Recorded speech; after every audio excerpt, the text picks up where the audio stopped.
ಈಗ ಗೊತ್ತು ಬೆಂಗಳೂರು ಚಳಿ ಹೇಗಿದೆ ಅಂತ, ಅದಕ್ಕೋಸ್ಕರ ಒಂದು ಏಡಿಕಾಯಿ ಸೂಪ್ನ ತೋರಿಸ್ಕೊಡ್ತಾ ಇದ್ದೀನಿ. ಫಸ್ಟಿಗೆ ಒಂದು ಸ್ವಲ್ಪ ಈರುಳ್ಳಿ, ಟೊಮ್ಯಾಟೊ, ಅದಾದಮೇಲೆ ಒಂಚೂರು ಕೊತ್ತಂಬರಿ ಸೊಪ್ಪು ಮತ್ತು ಈ ಬೆಳ್ಳುಳ್ಳಿ ಮತ್ತು ಜೀರಿಗೆ, ಮೆಣಸು ಮೂರನ್ನು ಕುಟ್ಟು ಸೈಡಿಗೆ ಇಟ್ಕೊಂಬಿಡಿ. ಬ್ಲೂ ಕ್ರಾಬ್ ತೊಗೊಂಡಿದ್ದೀನಿ, ಇದು ನಿಮಗೆಲ್ಲ ಕಡೆ ಸಿಗುತ್ತೆ. ಸ್ವಲ್ಪ ಕಾಸ್ಟ್ಲಿ ಬಟ್ ಟೇಸ್ಟ್ ತುಂಬ ಚೆನ್ನಾಗಿರುತ್ತೆ. ಇದ್ರ ಕಾಳುಗಳನ್ನ ಮಾತ್ರ ನಾನಿವತ್ತು ಸೂಪಿಗೆ ಯೂಸ್ ಮಾಡ್ಕೊತಾ ಇದ್ದೀನಿ. ಅದನ್ನು ಫಸ್ಟು ಒಂದು ಸ್ವಲ್ಪ ಜಜ್ಜಿಟ್ಕೋಬೇಕು.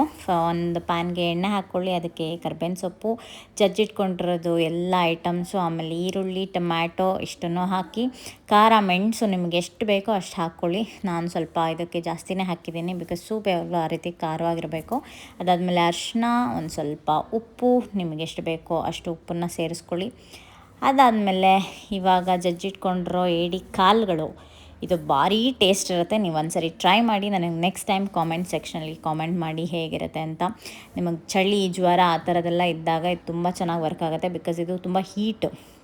ಒಂದು 3 ನಿಮಿಷ ಇದನ್ನು ಕುದಿಸ್ಕೊಳ್ಳಿ, ನಿಮಗೆ ಒಳ್ಳೆ ಸೂಪರಾಗಿರೋಂಥ ಏಡಿಕಾಯಿ ಸೂಪು ರೆಡಿ ಆಗೋಗ್ಬಿಡುತ್ತೆ. ನಿಮ್ಗೆ ಇಷ್ಟೊಂದು ಮೇಲೆ ನಿಮಗೆ ಕೊತ್ತಂಬರಿ ಸೊಪ್ಪದೆಲ್ಲ ಬೇಡ ಅಂದರೆ ಇದನ್ನು ರುಬ್ಕೊಂಡು ಮಾಡ್ಬೋದು, ಬಟ್ ನನಗೆ ಈ ಥರ ಇಷ್ಟ, ಹಾಗಾಗಿ ಮಾಡಿದ್ದೀನಿ. ಟ್ರೈ ಮಾಡಿ. ಮತ್ತೊಂದು ವೀಡಿಯೋದಲ್ಲಿ ಸಿಗ್ತೀನಿ ನಾಳೆ. ಅಲ್ಲಿವರೆಗೂ tata and take care, bye.